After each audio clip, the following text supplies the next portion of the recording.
Welcome back. Okie dokie. Hi, welcome. It's June 14th today, and we are going to talk about try the other handle. Try the other handle. Okay. I'm excited about finding out what handle is in this case. Yeah, I think it's like if one thing doesn't work, try something else. That's my guess. Cool. Okay. Epictetus says, every event has two handles, one by which it can be carried, and one by which it can't. If your brother does you wrong, don't grab it by his wronging, because this is the handle incapable of lifting it. Instead, use the other, that he is your brother, that you are raised together, and then you will have hold of the handle that carries. Fascinating. Okay, so I think he's talking about, like, he's saying every event has two handles, but you can choose different options. Like every event has an option to choose, like how I look at it or something.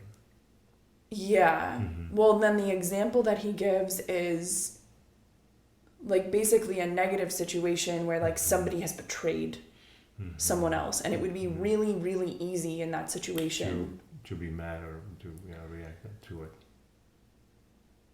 And I think it's natural to like react to it behind closed doors, but then it's like okay, well, how am I going to now navigate this whole thing? Gotcha. So no, reacting to it is fine, right? Because that just happens for sure. But then like, are you holding a grudge, or am I able to get over it or something? I don't even know if it's like, am I able to get over it in a way that's like, oh, let me not address this. I'm hearing it more as like, okay, well, now I'm gonna have to go talk to this brother about this situation and we're gonna have to move forward in some way. I can't just cut this person out of my life. So when I go into that conversation, what handle am I carrying? Am I carrying the one that's like, fuck you, you screwed me over, I can't believe you did this to me? Or are you doing like, hey buddy, like I love you so much, like what happened? Like, hey, like you're my brother, through thick and thin, I'm always gonna be here for you, but like we need to have this out. Like we need to have a real talk right now, and I need to like understand what just happened here.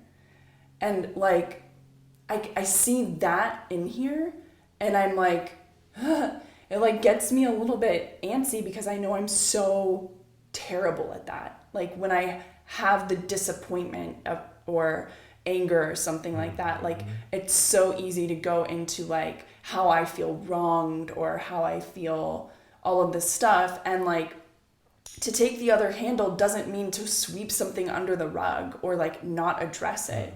It just means to like enter into that relationship where I'm like, this relationship is more important than the wrongdoing.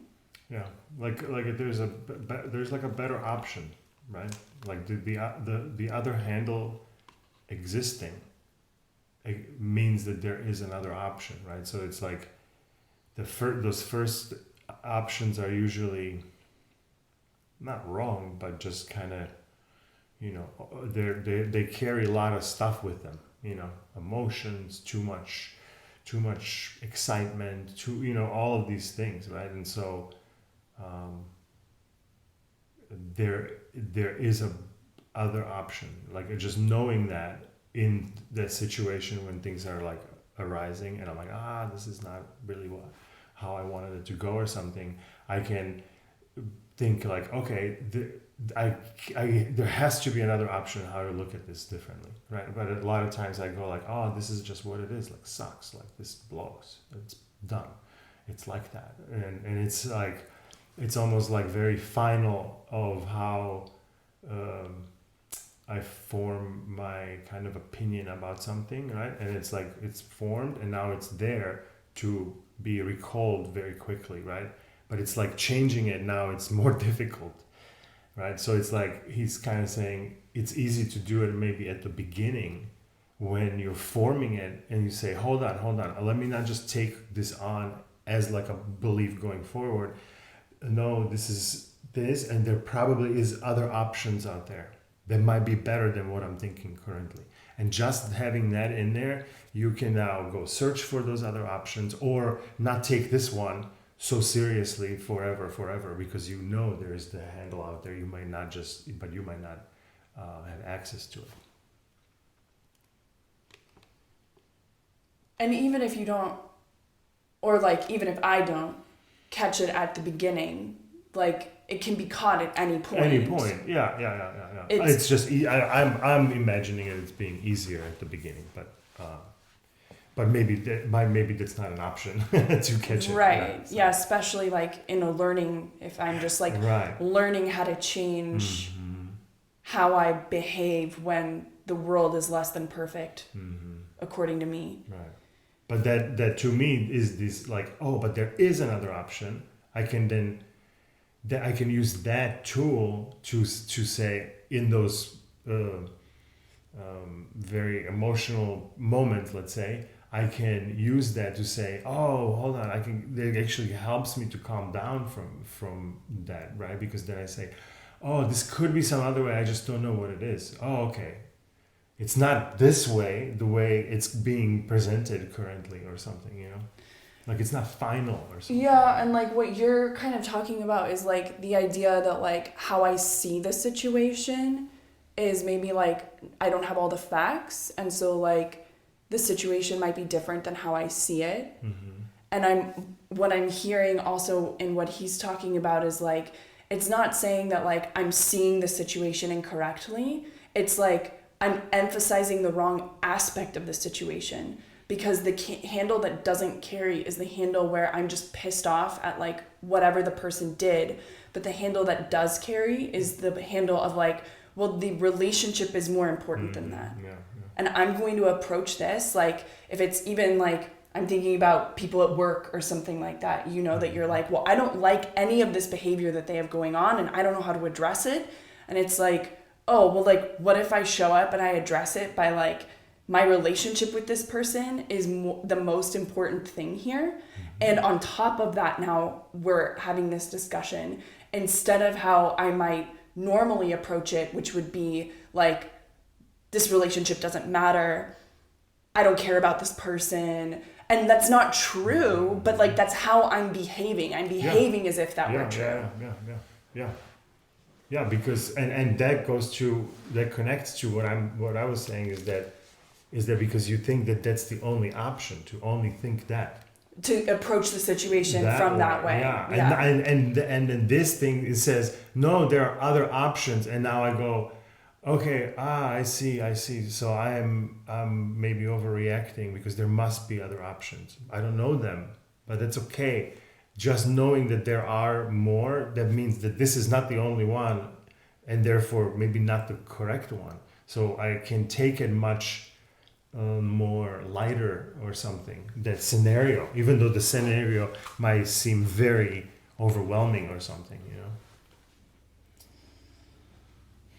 know? Yeah, it's good to know that there's other options. And then he's like also explaining like, this is the option that one ought to take. You know, so it's like, so then it's like one step beyond, there's options. It's like, and this is the option I should be paying attention to and interested in.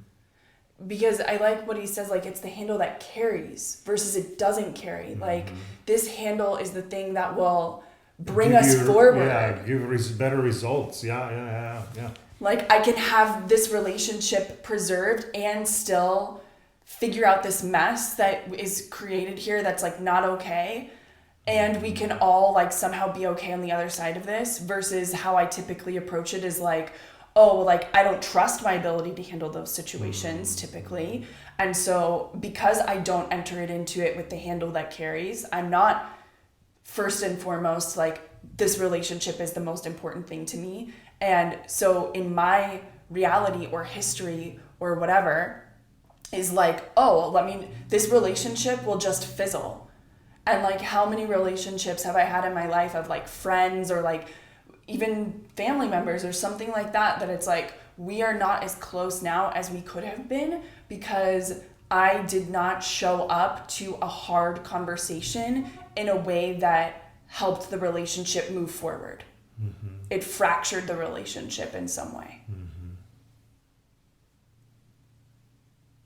And perhaps we might even be holding those grudges still, right? Because like, what is then preventing us from actually reaching out to these people and starting the conversation with a handle that carries, versus, we don't trust ourselves, because I was thinking about it, like, there are other options, but it's not just two. Right, and now, and because there's dozens more, might enter your mind. But now, how do you know which one is the one? We just have to try to carry it and see what happens. You'll have to be like, is this the one? And then you're like, oh no, that's not the one. Okay, what is this the one? Okay, I can see myself carrying this further and further, and this is fair for a bunch of people. Okay, maybe this one. Like, it's kind of like trying them until something fits. Even in like Gendlin is talking about handles as like the thing that you're thinking about, and something is like, is that it? Like, no, that's that. No, how about this one? Yeah, that's exactly how I feel, right? Like, you find the thing, like how it feels good, and like that's the right handle. And trusting that mechanism is very hard. I mean, and he's telling us that the handle is like, I care about you. Yeah. Like, that is the handle that carries, is like, in any situation. And that makes sense too from like a human psychological point of view, and like what our fundamental human needs are. Like, we need to feel cared for. And so if I can learn how to show up to some of these, like, even conversations with you, or like conversations with, like, that's just not my strong suit. I didn't grow up with that being modeled to me, or like, it's just not a natural strength of mine. So it's like, this is like very important for me now to like be like, oh, I get it. Like, the most important thing is for me to communicate that I care about the other person, even if they fucked me over, they betrayed me, they did something that's messed with my day and I'm pissed off about it, or like whatever the case is. Like, my first job is to show up. I still care about you. I care about us. Yes, we have something to talk about. Yeah. And like, I mean, 5% of the time, 10% of the time, maybe in like a really professional setting where like I have to be buttoned up, I will just like kind of naturally behave more like that. But just like in socially, or like in like interactions where I'm not thinking about how I'm showing up necessarily, I'm never showing up like this. This is not a default for me, 100%. Yeah. This is very difficult for it to be a default. This is why they're talking about it. Like, learn to do this by default, and it's like, this is the hard work. This is the work that needs to happen. It's not the work with our hands moving bricks from side to side. That work is almost easy. This is the tough stuff. To go to actually like learn it in the way that our behaviors actually change, and we now watching ourselves to behave differently than we used to. I mean, that is really hard, but also so rewarding. I mean, that's what this thing is for.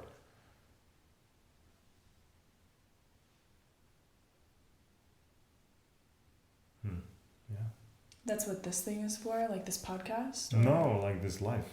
Oh, like life, yeah. Like life is for growing. For growth and for going through all this stuff. This is what that is.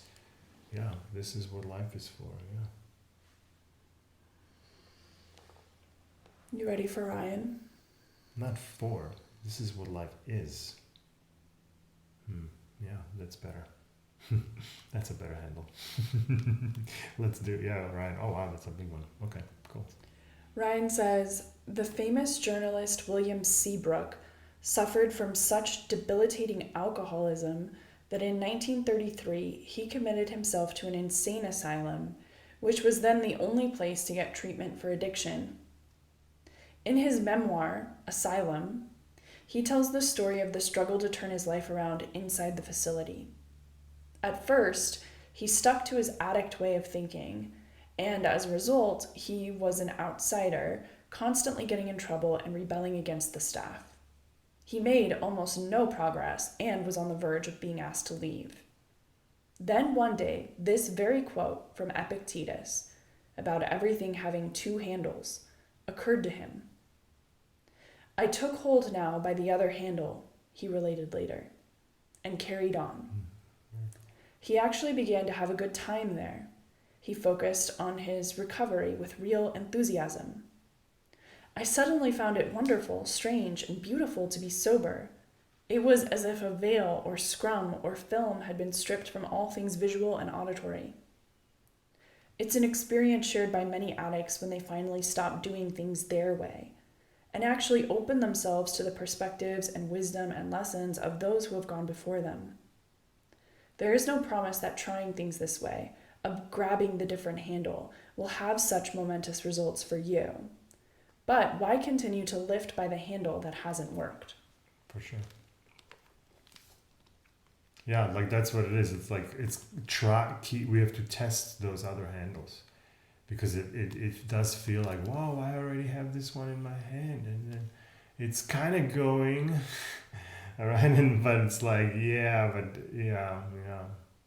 It's also much easier to choose handles that don't work, right? You go like, hey, I tried this, I walked it over there, I got smacked right in the face. Okay, don't use this, right? Like it's easy to, like life will push back in some way, but I think that the ones that are really the most heavy ones to carry, I guess, are the ones that feel like they're not heavy or something, like they're kind of this, like they have this mechanism inside of them that we're like lying to ourselves about it, like no, it's okay, I'll keep carrying this, it's okay, I'll keep carrying this, and we just keep carrying this thing, saying this is maybe the right handle, but it's on the outside for many others looking at it, they're saying no, that's not the right handle, but we just keep doing it. Like, what would be like an example in your mind of something like that? I mean,